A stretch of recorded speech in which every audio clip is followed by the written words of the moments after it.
I'm Andrew Kohinka, and you guys are? We're Collateral. I'm Austin. I'm Max. My name is the Bread Man. And they are Collateral. So, I've caught you guys here at the Bat Ranch last time, 2 weeks ago almost, just about? Yeah, you played with Cat Register, Streetlights for Empty Streets, Colorblind Dinosaurs played that night too. Shout out. and that's your other project, right? Yeah, that's my band. Yeah. Cool. So, what's it like playing in both bands? It's fun, Like, they're actually from Eustis and we're from Mount Dora, so like we get to do a lot of stuff together. There's a lot of opportunities to play in town that way. It's pretty cool. Yeah, you guys are playing around a lot. What's it like playing like 2 shows in one night? It's honestly fun. Like I've done it. I've probably done 4 in one night. That's like my record. No way. Yeah, but it's fun. What was that? I never mind. That was on Lake Rec. Yeah, Lake Rec, he played like 4 or 5 times for 4 or 5 different bands. I had to tone it down to 4 actually. And it did sound. Yeah, and he did sound. It was. You ran sound for that? Yeah, I ran sound also. No fucking way. Playing like 4 times. What other bands did you play with? Played with Petty Problems and Spider Bucket. Other local like Orlando bands or? Yeah, other local bands. My cousin's band is Spider Bucket. So Collateral though, you guys started what 2019ish? Right. Late 2018, we started. Basically, I moved back from Cocoa Beach, and me and this guy have been friends since like 5th grade. And I said, I just want to start making music, so we kind of linked up and started from there around late 2018. Yeah. So how'd you guys start? Well, originally my brother, what's up, Josh? He was drumming for us. He was our first drummer, but he had college and a project car to work on, and he was just like, I don't have time. So we went through a few drummers actually before we landed this guy. But now we started off like, we did not have any direction. It was like somewhat folk punk, somewhat classic rock. Like we didn't really know what we were doing. I was doing a lot of like busking, like street performing, and he would want to join me, so I would like teach him a couple bass lines to just like follow along with me, and then eventually we just like, you know what? Why are we not trying harder than this? We can be a band. And then his brother came into play because we needed a drummer at that point, which his drummer, he was a jazz drummer and all, so he had a whole bunch of like weird ideas, so we could get like kind of a sound that we weren't hearing around here, because at the time everybody was mostly playing like hardcore and stuff like that. Yeah. With the exception of like his other band, Colorblind, which is like the more pop punk ska influenced, Yeah. slaps. So like, we kind of saw an opportunity to like bring forward a kind of different sound that wasn't happening around here, and then once we noticed people like it, we were like, fuck, let's keep going. Yeah, man. Like, I don't know. We at this point we don't really have any music out. We just, we found a cool group of people in our local area that like really like fuck with us and vibe with us. So like this is all I could ask for, honestly. Yeah, the Orlando community is very tight. I've noticed bands stick together, support each other. Always people at shows. How do you guys feel about like the Orlando community compared to maybe like Kissimmee or like Northern Florida, like acts and their scenes and stuff like that? Have you guys been outside of this little tight scene? We haven't played outside of the scene. I've heard a lot of bands come like from St. Pete and stuff like that to play here. Actually, a lot of hardcore out there. It's mostly hardcore actually out there, but the Orlando scene, like as soon as like we played our first show at Grumpy's or Uncle Lou's, I'm like, okay, this is a scene that like they can really like appreciate this kind of music, and like that's kind of where we stuck, Anytime you see kids get thrown through like ceilings, that's when you know you're in the right place. No way, what is that? You seen that? Yeah, that Grumpy's, happened the first time we played at Grumpy's.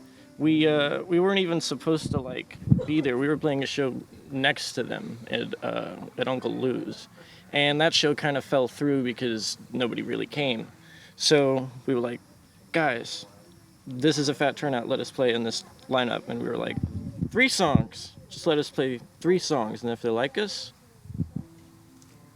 Yeah, pretty much. And yeah, I was watching back the videos, and I didn't realize it at the time, but this dude, he's like crowd surfing, and he's like damn near going through the ceiling tiles. I'm like, it was all Marshall Marshall, Montgomery Drive. Rocket Change. from Pocket Change. Yeah. I actually think he's gonna be here tonight. He's coming back? Yeah, he's on vacation right now. Him and Bodie are gonna fucking be here. Yeah. So he's back from New York. Bodie went through the ceiling too. Like it was. Yeah, they took turns. Bodie would go through the ceiling. Yeah. Oh man, but yeah, the Orlando scene, like, we got nothing but love for like most of the bands out there. Like, they've all supported us, and we try our best to support them. You know, like go out into the shows and stuff like that. The more shows we play, the more it seems like we find like different sounds, like we wanted to start.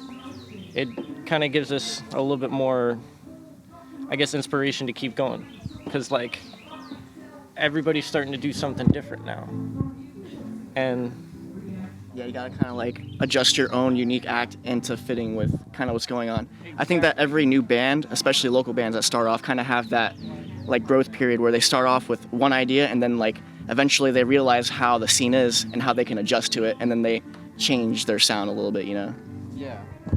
I noticed you guys like have been toying around with folk sounds, mixing it with punk and a lot of blues shredding, slide guitars and stuff like that. So was there that growth period? Did you guys notice that, or it was hindsight 2020 and you didn't really know you were changing your sound until you were Collateral?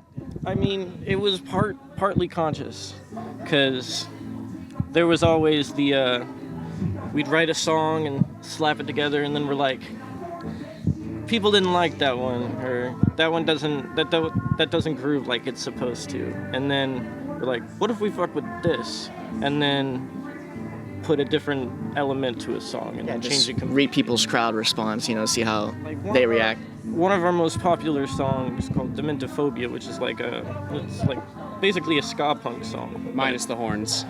I wrote it as a hip hop beat on an organ. Yeah, and it transferred to a bass line and then a punk song somehow. So stuff evolves. Like it's not really even about having a genre or anything like that. It's like what the song needs. We don't try to do anything specific. It's just always what that specific song needs or how we're feeling. So speaking of ska and horn sections and stuff like that, I noticed way back February 9th, 2020, you posted something regarding a horn section. So have you toyed around with that concept maybe for recording? Like, have you guys started writing material with horns and a brass section in mind, or Nothing really in mind. The horns were kind of like an afterthought. I forgot what song it was. It was Dementophobia. It was Dementophobia. We Yeah. thought we could put like Like a saxophone, I have a really stuff like weird that. guitar solo in there, and I thought we could put either like a weird trumpet solo or a sax solo. Sax solo would be badass on it, actually. But we don't know any saxophone players, so if you're a saxophone player and you're watching, there's one right there. What are the fucking odds? Hell yeah. But yeah, more or less in the studio, we would want like the horn element. Live, I'm not sure. It depends on how that progresses, you know. But we actually haven't played with any horn players or anything like that. But Well, not with a full band. We have played with a horn player, just me and him. yeah. It was kind of going more progressive metal at that point, which is weird with a horn. I liked it. Oh yeah. I've noticed you are smoking. Yes. How long have you been smoking? Oh man, since I was like 13. Like, yeah. How'd you get into it? I originally, like, I used to hang out with like a lot older like skateboarders and stuff like that. I used to bum smokes off them, and then I started taking them from my grandma, like behind her back. And yeah, I started doing it for all the wrong reasons. You know, I smoke because I need it. You know, that's the way mine works, and I know that's the worst explanation possible. Has it always been Camel Blues? Yeah. Well, my grandma smokes Salem 100s, like the extreme, like it's like you're smoking Listerine. And those are one of the ones that I would, pocket behind her back. But sorry if you're watching this. But no, and eventually developed my own taste, and I did not like menthols at all. It's just what I could get. And I tried Marlboro Reds, and I was just like, ugh. And I found these, and I just started smoking these. And I'm like, these aren't bad. I like these, you know? You prefer the 99s over the shorties? Yeah, 100%. 100%. There's more to smoke. It lasts longer. Yes, exactly. He does it for smoke breaks at work. I do, yes. If you're working in the food industry, you gotta. That's why I started vaping. No reason to leave the kitchen besides I gotta have a smoke. I don't work dishes anymore though. Screw that. How long have you been drumming? Drumming I've actually done longer than guitar playing or anything else. I've drummed since probably I was like 11, and I picked it up pretty quickly, and I didn't start like drumming out and performing and like shows in front of crowds outside of my house until like I was in senior year, and I actually started off that way, like playing with a cover band, and then eventually I started jamming out in my own band, and then found these guys later on down the line, How'd you guys meet up? Just through the scene, or? Yeah, like we heard about them being a band from the next town right over from us, which is like really weird for us to hear because that's not like a common thing. Yeah. And then we came and saw them play here one time, me and my friend Devin. Shout out to Bay Street. Yeah, shout out to Bay Street. Our first show, actually, he was doing the sound. Our first show was here, and that's how, he was doing sound for us, and we eventually saw that he was in Colorblind Dinosaurs. I'm like, oh, fuck yeah. Like, when I saw his band, I got chills because I'm a sucker for, some pop punk with a horn section, it just hits the funny bone the right way, Sometimes I get chills. Like, last time they performed here was, the first time in months, and I was just like, home! I'm home! Yeah. Have you guys ever heard of Skanksgiving at West End Trading Company? Yeah, we got to play that one year. It was pretty fun, yeah. Yeah, with Colorblind. With Colorblind. Colorblind Dinosaurs, sorry. Not with Collateral. What year was that? I think that was 2018. Collateral's not cool enough for Skanksgiving. We're not ska enough. You got one song. One song is good enough, in my opinion. Oh, yeah. Skanksgiving is definitely insane. Me and my bassist over there, we've been there a couple times. We went, I think, 2 or 3 years in a row. And it's speaking of community, it's really tight to just see, all those ska bands just come together and appreciate that mentality and just spread the love for this. A lot of checkerboard. A lot of checkerboard. Yeah, full of it. Yeah. Oh, yeah. Oh, man. But, yeah, they have something similar out there now called Hurricane Party.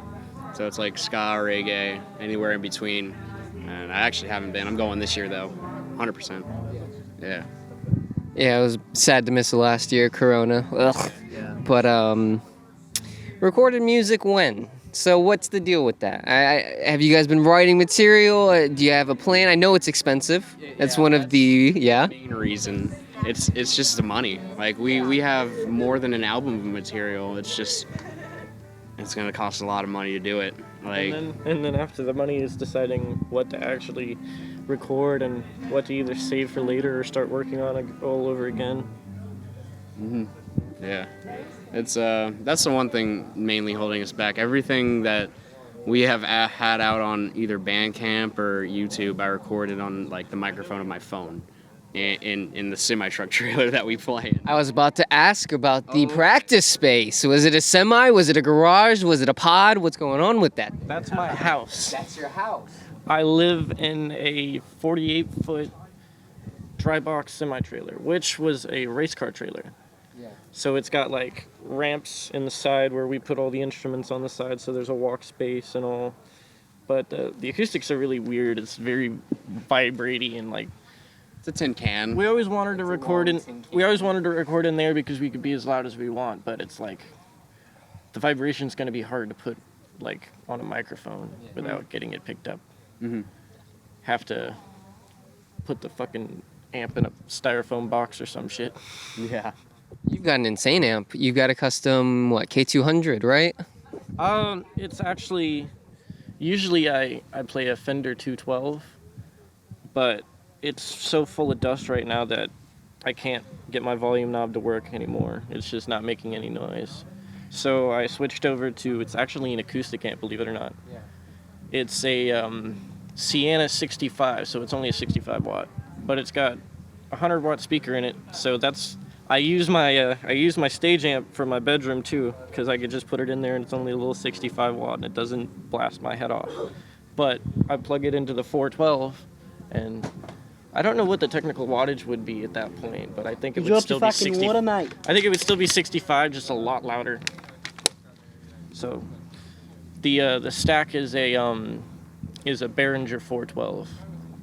That thing looks huge, by the way. Oh yeah, it's a bitch. But So what's your profile picture? It's a button, but I've seen it posted a couple times. Is it a museum, an art gallery? Where was that taken? One of like Disney Hotel. Yeah, okay, so one night, it was back when the band was just us two. Yeah. So we're like, we need some band pictures. And I'm like, fuck it, let's just go to Orlando. And then I had the idea, like, let's go to the Contemporary Hotel at Disney, say we have dinner reservations and just get into park for free. And then we walked around and there's like this big open area at the Contemporary. It's like the convention center. It's just completely empty. And the picture originally was a seat underneath a light, and he was sitting on the seat, and the light looked like a button. So I took the picture of him sitting on that seat, and then I just kind of like enhanced it. I'm like, looks like a good logo. So it's been that ever since, you know. Very cool. I saw it around and I was like, I don't know what this is. Like I said, it reminded me of like some sort of art piece or something, but I knew it was going to be not that. I knew it was going to be something just like a hallway and it was just like a lamp but That's a cool lamp, you know? Like that's pretty much it. the coolest things are usually the simplest things, huh? Exactly. Why overthink stuff, huh? Exactly. Apologies for the coughing fit. My water went down the wrong pipe. Happens. Died on camera. So Goodwill and thrifting, huh? Yeah? You do a lot of thrifting? Oh yeah, dude. Everything I'm wearing right now, thrifted, off the internet, thrifted. It's most of what I wear is from the thrift Honestly, store. I don't think I bought anything I'm wearing. I made this. Like it. I went tie-dyeing with my mom. You gotta have that drip on a budget, man. Oh yeah. Yeah, of course. But yeah, man. There's especially in these like we live in a really backwoods town, so like old grandpas and stuff like that with their wacky ass button ups and stuff like that, and they eventually die, and then their families just here at Goodwill like right have under it. the villages, so we get all the dope ass like pimpin' grandpa clothes. Oh yeah. Except you always got to be sure to wash it because you never know They what could have comes died out. in that shirt. Exactly. You Yeah. never know what comes out of the villages. Yeah, the villages are a cesspool. Villages are insane. We worked out there. We lived very close to it. Oh, The villages is like the STD capital of Florida. I worked at a restaurant. the world. I worked at a restaurant out there. I'm not going to name the restaurant because I don't want to get fucking sued. But there was blood leaking down the men's toilet for a week, and nobody wanted to touch it because of the STD problem out there. That's why avoid the villages at all costs. That's when you get like you cover the toilet in like 4 layers of toilet Or paper, just and then you hold it. still hover. Yeah, you still hover. Papa squat. Oh, yeah. Catch me doing Spider-Man moves out there trying to take a shit. Like hanging upside down from the ceiling. I bring it up because someone at the last show actually screamed out they loved your shirt, I believe. And you said, fuck yeah, thrifting. So fuck yeah, thrifting, huh? Fuck yeah, thrifting. You guys cop anything like cool as of late? Anything stand out? I was gonna wear this shirt, but I decided not to.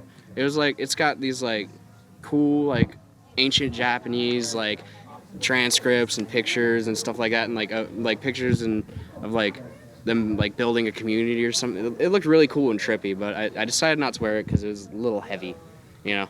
I didn't buy a shirt last time I was in a Goodwill, but for $15 I found a Korean-made acoustic guitar from the 70s without a bridge on it. So I was like, yep, buying it.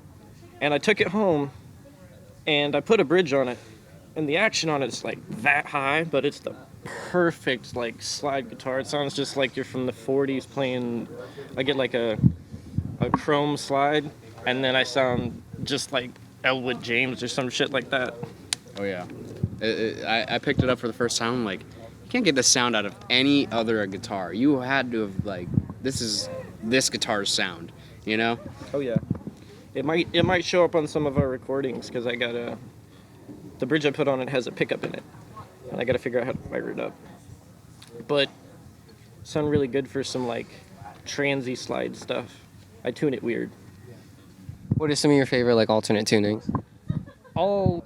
Most of the time I'm in like open tunings, which I'll use like open E or open D. And recently I've been taking my high E when I'm in open D and tuning it down to a minor, and I'll get like this weird like psychedelic slide stuff that I've got going on. We got a song coming out with that eventually, because I'm like not letting go of this one riff I'm doing with it. I love it. Dedicated. My dad was the one who introduced me to slide. Like the first thing I learned how to do on guitar was either slide or tapping, which is yeah, because I learned it on an acoustic. My dad's just like, here, watch this. And I'm like, that's what that does? And then it took me 10 more years after that to finally pick up a stringed instrument and to start playing it. But I guess that's kind of where I got my start with the playing. So you've been playing pretty much almost your whole life. Yeah, like trying to. I didn't really get serious until I was about 13, and then he showed me a bass line. He showed me Subliminal by Suicidal Tendencies. Suicidal Tendencies, which is just the easiest thing ever. I think it's like it's 4 notes, and once I figured out how a stringed instrument works, it's all over past that. Yeah, I've seen this man pick up a mandolin, learn how to play it in 15 minutes. Like, I love me some strings. yeah. Is that what you copped a couple years back? A little mandolin, 8-stringed instrument, looks like a lute or something. I love that little thing. It's a. He did his research. Yes, I like this man. What's that one? It's like interview? Nardwuar, where he knows Yes. everything. His hair's similar too. All right, so yeah, it's what they call an A-shaped mandolin instead of like your one with F holes, because like most stuff didn't have F holes until like the late 1800s and stuff. Before that, it looked like lutes and shit. As far as my knowledge, don't quote me on that. I'm no expert, but it's a really old one. I don't know how old, but I figured out how to play it. I just got to where I could shred on it, and I left it leaning the wrong way one day, and it wasn't a very expensive one. I traded in a Gretsch copy for it, so it was only $100. And Shouldn't have. That Gretsch copy ripped. yeah, it did, but it too much feedback. It was full hollow body, but the neck split on it, so it had a 2-piece neck and it went like this. Yep. So I either gotta glue it or just buy a good mandolin. I want to buy an Epiphone or something. I'd like to have a Collateral song with some mandolin in there. I like bluegrass. Mandolin's beautiful. I've wanted to mess around with it myself, but I've never found like a place for it yet. It's fun to like jam on. It's fun to just riff on. Your guys' number one fan, Pablo. Pablo dances on a street corner. Yeah. Okay, Pablo. Pablo. I forgot about So okay, I lived out in Cocoa Beach for about 4 years, and there was this guy. I'm not gonna shame him for his addiction, but he was obviously on meth. But he just kind of did his thing on the street corner, and I have a theory because it's so close to the NASA compound. He could be an alien. Hot take. Hot fucking take, but you know, I've seen a lot of weird shit go down over there. Like they may have popped out a couple aliens, and they're just kind of like on the street in Cocoa Beach right now, talking all crazy. Some Men in Black shit. Yeah, exactly. What do you guys think about aliens? Oh, they're definitely out there, man. Oh, for I think that we're honestly just aliens on our own planet, you know? Whoa, man, dude, you're getting real philosophical with me, bro. What was before us? Dinosaurs, man. So we're the aliens to the dinosaurs. For real, bro. We came from Mars. That's kind of a hard concept right there, bro. Have you heard the theory that like the asteroid that killed the dinosaurs was like a giant spaceship that the humans came on? Yo, but that sounds... You got me completely captivated. Yeah. I don't know. It was just a meme, but I don't. Conspiracy theories are just gonna start turning into memes. Like, memes are conspiracy theories now. For sure. For sure, 100%. How do you guys feel about meme culture? It is the only way we've survived this tough world. Memes have kept me from, What a would few we- times. Where would we be without the joy of humor? Exactly. You know, I feel like throughout 2020 especially, memes were important. Because, like, what were we all doing in 20? We were sitting inside, on our phones, on our computers. Like, it's making light of a bad situation, and, you know, we can all relate to it and, you know, laugh at it. But, Can we just point out that in this past like span of 3 years, as a culture, this planet's humor has gotten significantly darker. it is deteriorated past the point of concern. Wow. We're in the darkest timeline. Oh, yeah. Used to be, you remember the rule where it was like, okay, at least 26 years before we can joke about a national tragedy. And now a school shooting happens and the next day there's a meme about the school shooter kid. Yeah. And it's like, Yeah. some of these are funny, but y'all are screwed up. Fucked up, man. Your thoughts on meme culture? Memes, you know, they're not going anywhere. Sometimes they help, sometimes they don't, you know, but I think they kind of teach people how to not take anything so seriously, which I do enjoy, you know? It's easy to get caught up in the seriousness of everything, huh? I Yeah. think if, like I said earlier, something about an asteroid. I think if an asteroid was coming to hit us right now and we knew that the entire human race would be just blown out, everybody would be making memes about it. Well, it's happening. I think it was like a Japanese rocket or something. They accidentally fucking launched the building with it. Yeah. I guess it's like somewhere on Earth it's gonna land. I have no, like, hey. And it's already happening. Memes are happening about it. Natoshi, please tell me you hit release. Dude, no. That No. fucker went up with it. Took the whole launch goddamn tower? building into the sky. The whole launch tower.